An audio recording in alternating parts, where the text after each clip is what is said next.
Police failure కానీ లేదా నన్ను హింసించే ప్రయత్నాలు చేయటం కానీ వీటన్నిటి మీద లీగల్ యాక్షన్కి ఇక్కడ పోలీస్ ఫెయిల్ అయిపోయినా రాజ్యాంగం ప్రకారం హయ్యర్ కోర్ట్స్కి వెళ్ళి దీన్ని ఎస్టాబ్లిష్ చేసి వారికి శిక్షలు పడే విధంగా చేయాలనేటువంటి ఒక ఉద్దేశంతో సుదీర్ఘంగా మా లీగల్ టీం మొత్తం డిస్కస్ చేయడం జరిగింది.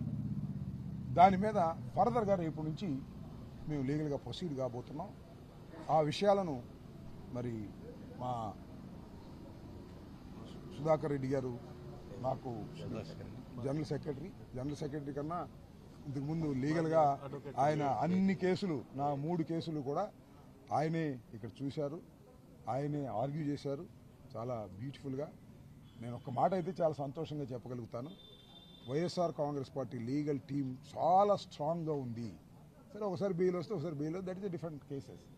చట్ట ప్రకారంగా పోలీసుల మీద మా మీద దాడి చేసిన వారి మీద అందరి మీద యాక్షన్ తీసుకునే విధంగా పోరాటానికి సిద్ధమవుతున్నామని ఈ సందర్భంగా తెలియపరుస్తున్నాను. తర్వాత